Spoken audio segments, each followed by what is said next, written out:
So let's talk now, since we're talking about symptoms, let's talk about some of the symptoms of magnesium deficiency. What are you looking for? What are kind of some of the things that if you have them could indicate that you might be deficient in magnesium? The number one symptom that I see in practice is muscle cramps and spasms. Now, if you've ever had an eyelid twitch, or a shoulder muscle involuntarily twitch, or a leg muscle involuntarily twitch, those are the spasms, the uncontrollable spasms that I'm referring to. The cramps themselves are when the muscles go into a full-blown cramp. If you've ever woken up in the middle of the night and your toes are cramping or your calf is cramping, that's magnesium deficiency most likely. Can also be calcium deficiency, but magnesium and calcium work together. They kind of hold hands to help regulate the muscle control, the muscle contractility and relaxability. And so, again, muscle cramps and spasms, major symptom. Now, remember that your heart's a muscle, your blood vessels are a muscle, and even too, what else is a muscle?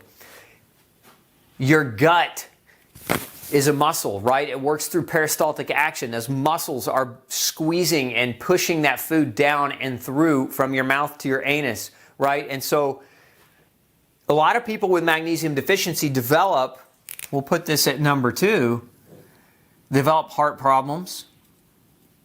And even though this is not technically a symptom, it would be classified as a disease linked to magnesium deficiency, but heart problems. But we've also got number 3 here, IBS, irritable bowel syndrome, because if your bowels are spastic, if they're not working right, it can create constipation and or diarrhea and or back and forthing of those things intermittently. We also have, as a symptom of magnesium deficiency, fatigue. We can develop depression when magnesium levels drop. And again, this goes back to the fatigue, goes back to what I was saying earlier. You need magnesium to break down carbohydrate and generate energy from that food that you're eating. And if you don't have adequate magnesium, your body's not going to effectively generate the energy that it needs, and that fatigue is going to set in. I'm going to add a kind of a half symptom up here, but poor flexibility is another one. I forgot to mention this a moment ago because your ability to touch your toes, for example.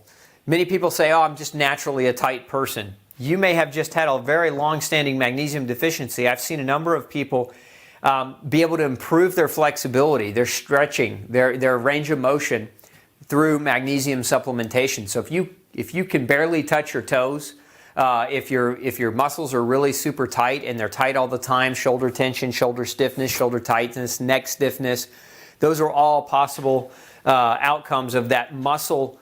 Understand it, a muscle cramp, it doesn't have to be a cramp that like lights you on fire with pain. It can just be that your muscles are tighter and it reduces your capacity for flexibility.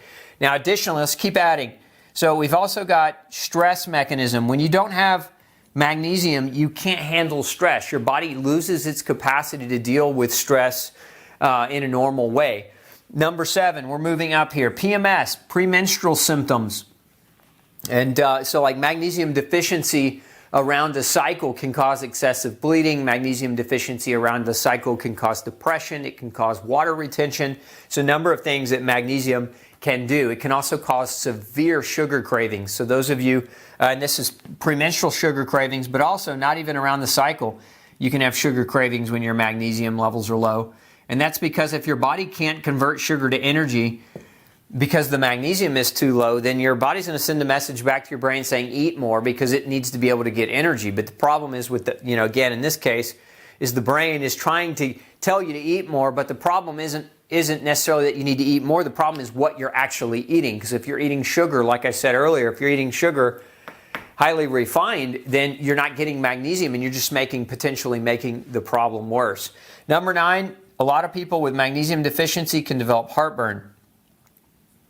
Now, what did I say earlier? I said inflamed esophagus, inflamed stomach, right? Inflammatory gut problems. And so what's we kind of look at this scenario. Let's just slash heartburn. Right? Doctor prescribes a medicine. That medicine lowers magnesium. Magnesium feeds back into the heartburn. Again, how many of these different kinds of scenarios could we map out, could we draw out, knowing what we now know? So keeping in mind, these are some of your more common symptoms of magnesium deficiency. And if you're experiencing these things, it's probably very highly suspect that you may have a problem with it. So if these are the symptoms, and symptoms are, think of symptoms as maybe like pre-disease as opposed to actual disease itself.